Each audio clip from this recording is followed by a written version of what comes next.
The summer transfer window has always been a theater of chaos, but the latest wave of rumors has pushed the spectacle to new levels of drama. From Neymar's supposed escape route back into Europe, to Barcelona promising a galactic signing in Erling Haaland, to Manchester United's desperation splashing across headlines. The entire football world feels like it's trapped inside a fever dream where money, politics, and ego matter more than logic, and at the center of it all are the players and clubs whose fates hang in the balance. Take Benjamin Šeško, for instance. The Slovenian striker has single-handedly turned the market upside down with his clever maneuvering. Between Manchester United and Newcastle, on paper, it looked straightforward. United had secured a personal agreement with Šeško until 2030. Fabrizio Romano had given it the here we go, and Old Trafford was already preparing to unveil their new prodigy. Their offer of €85 million was steep, but in today's climate, not outrageous for a young forward with massive potential. Then Newcastle came storming in with €90 million, a deal Leipzig couldn't ignore. Suddenly, the saga wasn't about a simple transfer, it became a tug-of-war between a club desperate to reclaim its legacy and one trying to fast-track its rise under Saudi-backed wealth. Leipzig sided with money, but Šeško seemed to side with prestige. Whispers circulated that he told United they were his dream project, yet turned around and told Newcastle they were future champions. His camp played both sides brilliantly, forcing each to bid higher and bend further. But when the smoke clears, Šeško looks set to pull on United's red shirt, leaving Leipzig frustrated and Newcastle humiliated. It's a story of modern football. Power dynamics. Players aren't just athletes anymore, they're brokers of their own destinies. Meanwhile, in Catalonia, Barcelona have once again dived headfirst into scandal. Marc-Andre ter Stegen, once their undisputed captain and savior, has suddenly become a pawn in a grotesque financial game after undergoing surgery. Barca tried to exploit La Liga's salary cap loopholes by declaring him sidelined long-term, freeing wages to register Joan Garcia. But ter Stegen refused to consent to his medical details being weaponized, effectively calling the club's bluff. Barcelona responded with fury, considering disciplinary action against their own captain for economic and sporting damage. The optics are brutal, a legendary keeper being dragged into a tribunal by the very institution he gave his career to. The club, drowning under €1.2 billion in debt, is desperate to offload his €11 million salary. Ter Stegen, only 33 but increasingly fragile, knows his era is closing. Yet instead of parting ways gracefully, both sides have chosen war. Barca are showing the ruthlessness of a corporation, and ter Stegen the petulance of a star clinging to fading relevance. His legacy, once defined by brilliance in goal, now risks ending in bitterness, lawsuits, and humiliation across Europe.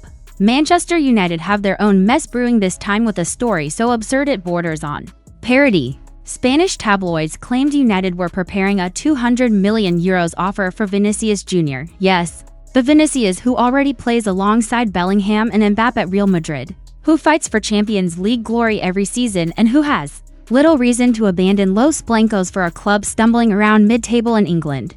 The idea is laughable, the kind of rumor designed to pressure Real Madrid during contract negotiations. Yet United's new INEOS leadership supposedly sees it as a statement of intent, a desperate swing to prove they're still relevant, but history says otherwise. United have a long tradition of chasing stars, paying absurd sums, and watching them flop under the weight of expectation. Vinicius leaving Madrid for Manchester sounds less like a possibility and more like a joke, one that even Perez in Madrid probably chuckled at while rejecting calls from agents. If anything, the story reveals United's enduring flaw: chasing marquee names instead of methodically building a team. They want instant glory, but all they get are expensive lessons, while Europe's giants trade fantasy for chaos. Saudi Arabia continues reshaping football's balance with its never-ending river of money. Mohamed Salah, Liverpool's Egyptian king, looks set to accept his crown in the Middle East. Reports suggest he'll play one more season at Anfield before cashing in during the summer of 2026.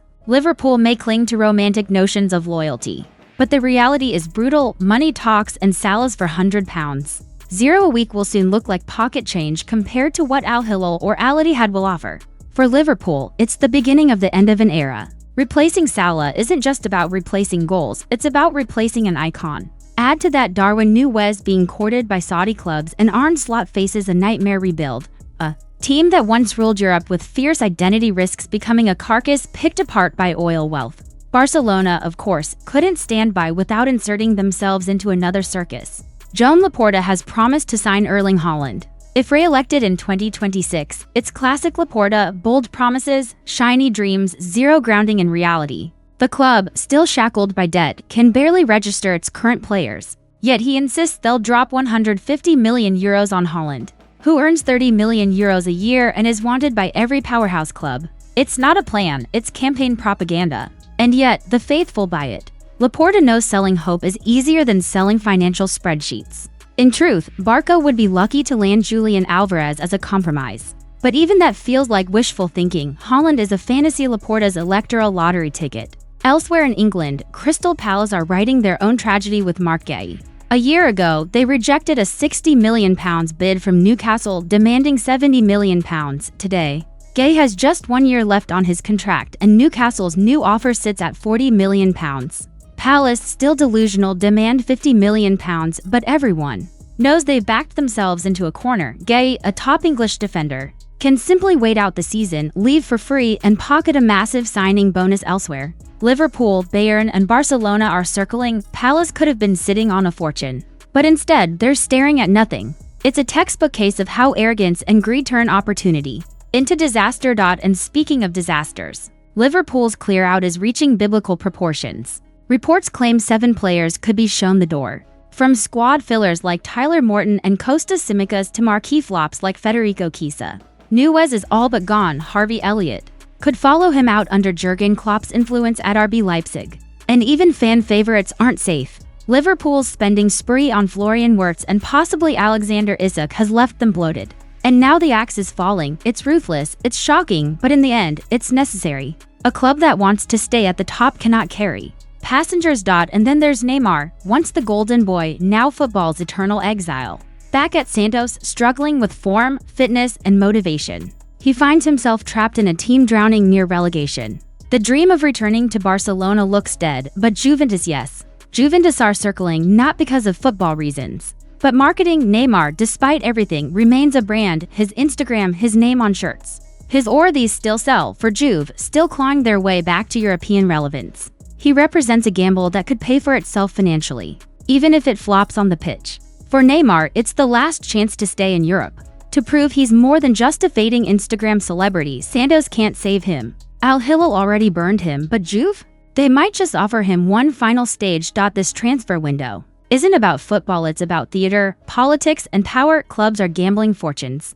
Players are leveraging chaos, and fans are left wondering if any of it makes sense. The truth is, it doesn't. Modern football isn't built on logic, it's built on spectacle. Dzeko playing poker with giants, Barca dragging legends to tribunals, United dreaming of impossible signings, Liverpool watching their icons walk away, Neymar clinging to relevance. It's all part of the same grand illusion, and as always, the summer drama doesn't end until the window slams shut. Before we wrap up, here's the big question: who do you think is making the biggest mistake this window? Is it Barca gambling on Haaland, United believing they can land Vinicius, Liverpool letting Salah walk, or Juve even thinking about Neymar? Drop your thoughts in the comments. And don't forget to like and subscribe for more breakdowns of the chaos that makes football the greatest show on earth.